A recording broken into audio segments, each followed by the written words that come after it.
다음 소식 여러분께 전해드리도록 하겠습니다. 보수 야당, 특히 자유한국당에서 말이죠. 문재인 대통령 탄핵이라는 이야기가 나왔습니다. 물론 예전에 광화문에 모인 태극기 부대 집회에서도 그런 이야기가 나오긴 했습니다만 자유한국당 입에서 탄핵 이야기가 나왔다. 왜 이 이야기가 나왔는지 그 연원을 보면 추미애 법무부 장관의 선거 개입 의혹 사건에 대한 공소장 비공개, 여기에 대해서 자유한국당이 문제 삼고 있는 듯합니다. 언론이 공개한 울산시장 부정선거 공소장이 말해주듯이 지금 대한민국은 문재인 정권에 의해서 사정없이 유린당하고 있습니다. 대통령 모르게 저질렀을 것이라고 하는 것은 상상조차 안 되는 기획형 집단 선거 부정 범죄입니다. 언제까지 문재인 대통령이 침묵과 외면 뒤에 숨을 수 있을지 의문입니다. 더 절망적인 패배와 심판으로 되돌아오게 될 것입니다. 대통령이 실토를 하지 않는다면 우리는 총선 후 21대 국회가 구성되면 곧바로 국정조사와 특검을 추진하겠습니다. 그걸 통해 문 대통령의 연루 사실이 조금이라도 나온다면 대통령에 대한 탄핵을 추진할 것입니다. 대통령이 선거 공작에 관여했다면 국민들도 당연히 탄핵을 외칠 것입니다. 자유한국당에서 이런 이야기가 나오니까 민주당에서는 귀를 의심하게 하는 무책임한 발언이다라면서 자유한국당을 강하게 비판하는 발언이 나왔습니다. 지난주에 황교안 대표가 총선 출마를 선언하면서 대통령을 무법왕, 정부를 무능의 왕국이라고 공격했습니다. 자유한국당의 다른 지도부는 또 문재인 대통령의 탄핵을 직접 언급하기도 했습니다. 귀를 의심하게 하는 무책임한 발언입니다. 이런 식의 대통령 탄핵을 거론하고 자기 출마 명분을 찾기 위해서 입에 담기 어려운 극언으로 정부를 공격하는 것은 너무나 공당으로서는 무책임한 일입니다. 싸움에도 싸울 때가 있는 법입니다. 정치권이 싸울 때는 싸워야 하지만 적어도 지금은 분명히 아닙니다. 이인영 대표 이야기는 충분히 이해가 됩니다. 지금은 신종 코로나 바이러스에 총력을 기울여서 대응을 해야 하는데 이런 상황에서 대통령 탄핵이라니 이 무슨 무책임한 발언이냐. 그러면 자유한국당은 왜 지금 시점에서 대통령 탄핵이라는 이야기를 꺼내는지 다분히 선거를 의식한 발언입니까? 선거를 의식한 발언이라는 것이 1차적인 원인이고 내부적으로는 세 가지 요인이 있습니다. 먼저 추미애 장관이 그토록 애타게 무리수를 더 가면서까지 밀어붙였던 공소장 비공개가 차라리 그냥 비공개된 채로 논란이 됐으면 되는데 동아일보를 통해서 공소장이 공개가 돼버렸습니다. 전문이 됐습니다. 세 가지 점이 핵심 쟁점으로 떠올랐습니다. 청와대 비서관과 공직자 13명이 공소장에 명기가 됐고 그 표가 지금 언론을 통해서 저렇게 보도가 좀 됐습니다. 청와대 8개 비서관실이 직접 연루가 돼 있다고 명기가 돼 있고 그렇다면 이 21차례에 걸친 보고와 사후 사전 그 보고 체계에 있어서 대통령의 책임이 공소장에 간접적으로 명기가 된 사실 자체를 자유한국당 입장에서는 그냥 넘어갈 수 없다는 겁니다. 검찰의 논리는 이 13명에 있었던 공직자들의 선거 개입 사안의 본질이 박근혜 정부 때 국정원 댓글 사건과 구조적으로 동일하다라는 것이 공소장에 또 명기가 되어 있습니다. 엎친 데 덮친 격으로 정의당이 데스노트처럼 공소장 비공개는 문제가 있다라고 얘기를 했습니다. 같은 편이었던 민변에서 변호사들이 공개적으로 글을 써서 비판을 하기 시작을 했습니다. 타는 목마름 민주주의여라고 외쳤던 세력들이 이제는 본인들이 선거 개입이라 부정이라고 하는 이런 잘못된 일을 저지르고 있다. 총선이 지나고 난 뒤에 참고 기다리는 것이란 말인가라는 저런 이제 글들을 올리기 시작을 해서 자유한국당과 야당들은 선거가 끝나고 나면 이 사안을 그대로 넘어갈 수 없다라고 미리 예고편을 던지고 있는 겁니다. 선거가 끝나고 나면은 특검, 국정조사 하겠다. 그리고 그 과정에서 문재인 대통령의 연루 사실이 조금만 드러나면은 탄핵을 추진하겠다. 대한민국이 또다시 경랑 속으로 빠져드는 것은 아닌지 이런 우려도 나올 법한 상황이에요. 너무 불행한 일이에요. 지금 노무현 대통령 같은 경우에는 탄핵 소추를 당하셨었고 박근혜 대통령은 탄핵을 당해가지고 지금 감옥까지 가 있지 않습니까? 이러한 불행의 악순환은 끊어야 되는데 지금 이제 한국당이 생각하는 건 지금 청와대의 선거 부정 개입 사건은 민주주의의 근간을 흔드는 중대한 범죄 행위다라고 규정을 해놓은 상황입니다. 근데 이 중요한 문제점이 뭐냐면 38차례에 걸쳐서 청와대와 경찰청이 이 사건에 대해서 지시를 합니다. 지시를 하는 단어가 38번이 나오고요. 그다음에 국정기획상황실에 6번을 보고했다고 나왔습니다.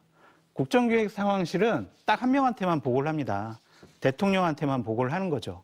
그래서 이 사실을 대통령이 몰랐을 것이냐, 그런 것에 대한 합리적인 추론이고 8개의 청와대 수석 비서관실이 이 문제에 관여돼 있습니다. 공소장에 의하면. 그렇다면 한 군데도 아니고 8군데의 수석 비서관실이 이 사건과 관련돼 있다면 이것은 과연 대통령의 의중과 뜻이 아니라면 이런 일이 과연 청와대에서 벌어졌겠느냐라는 합리적인 의심 때문에 대통령은 알았을 것이다. 나중에 선거 끝나고 이 부분이 확인되면 국정조사나 특검이나 탄핵을 추진하겠다라는 게 한국당의 입장이죠. 그러나 많은 국민들은 대통령 탄핵에 대해서 어떤 아픈 상처로 지금 기억을 할 거예요. 대한민국 역사에 있어서. 그런데 지금 시점에서 보수 야당에서 대통령 탄핵을 거론한다. 그것을 선거의 주요 쟁점으로 만들겠다는 의도를 분명히 했어요.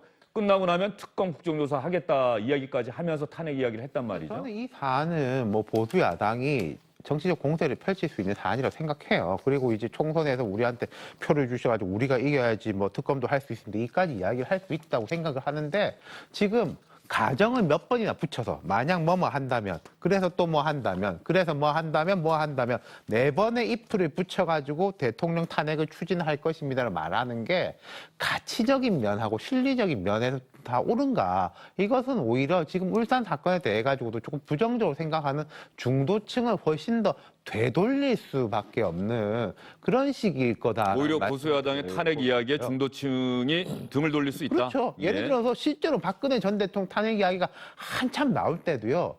탄핵되면 제일 유리한 것은 그때 문재인 대통령 후보 아니야라고 했기 때문에 그 사람은 말을 되게 아끼고 탄핵이라는 말을 제일 뒤에 하고 민주당의 지도부들은 다 말을 아꼈었거든요.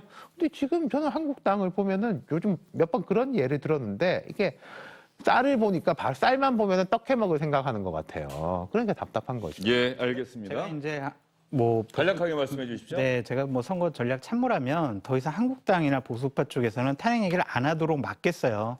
차라리 민변의 공경의 변호사가 페이스북에 올린 것처럼 그쪽 진영에서 이런 문제가 제기되도록 해야지 한국당이 제기를 하면 이건 정치 공세고 대통령을 좀 곤혹스럽게 만드는 그러한 거다라고 해서 민심의 역풍을 불러일으킬 수 있습니다.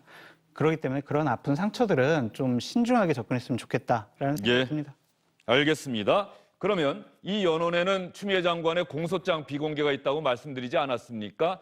그것과 관련해서 정의당이 추미애 장관을 강하게 비판을 했었는데 심상정 대표가 직접 오늘도 추미애 장관을 향해서 공소장 공개해야 된다. 물론 다른 사건입니다. 삼성물산과 제일모직 합병과 관련한 사건에 대해서 이야기한 건데 한번 들어보시죠. 특히 제일모직 삼성물산 합병 의혹 사건을 비공개하는 것은 권력형 재벌 비리를 옹호하는 행위에 다름 아닙니다. 이 사건이 기소되는 즉시 공소장 제출을 요청할 예정입니다. 2005년 노무현 정부 때 만든 공소장 공개 제도는 수사 과정의 투명성을 높이기 위한 사법개혁의 일환으로 도입한 것입니다. 형사재판의 시작을 알리는 제일 증거인 공소장의 공개는 법무부 훈령상의 인권 침해나 피의사실 공표에 해당되지 않습니다. 법무부는 불필요한 오해를 키우는 공소장 비공개 방침을 철회하고 국회의 공개 요청에 성실히 응해주기 바랍니다. 이 이야기는 정의당도 추미애 장관을 향해서 공소장은 공개돼야 한다라고 다시 한번 이야기를 한 겁니다. 이 상황이 이번 선거의 주요 쟁점이 될 것이다. 이제 여러분도 그렇게 생각하실 것 같은데요. 이런 상황에서 윤석열 검찰총장이 이번 4월 선거 그 어느 때보다 공명정대한 선거가 되도록 검찰이 최선을 다해야 된다. 이렇게 이야기를 했습니다. 오늘 있었던 윤석열 총장의 이야기까지 여러분께 들려드리겠습니다.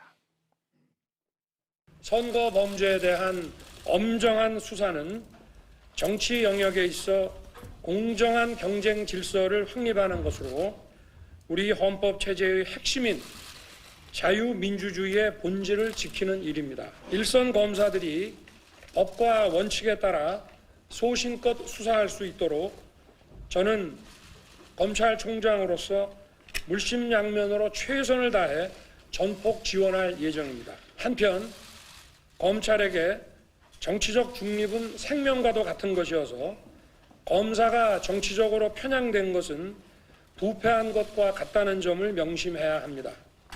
향후 선거 사건의 수사 착수, 진행, 처리 과정 전반에서 공정성이 의심받지 않도록 일체의 언행이나 처신에 유의하여 주시기를 당부드립니다.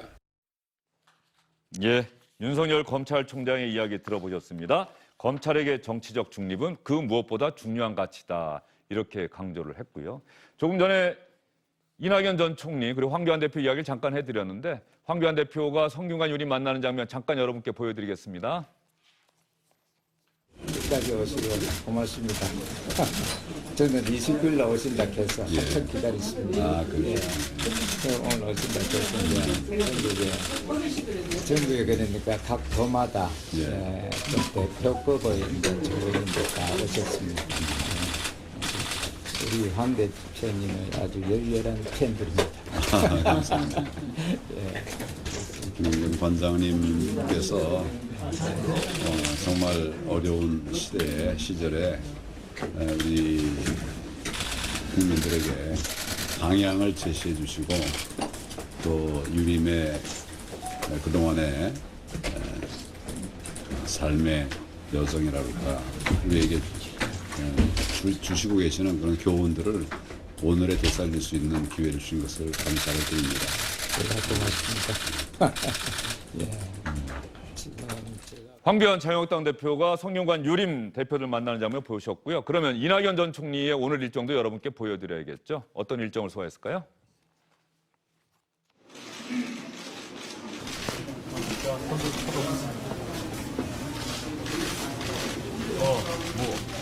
어제 선거사무소에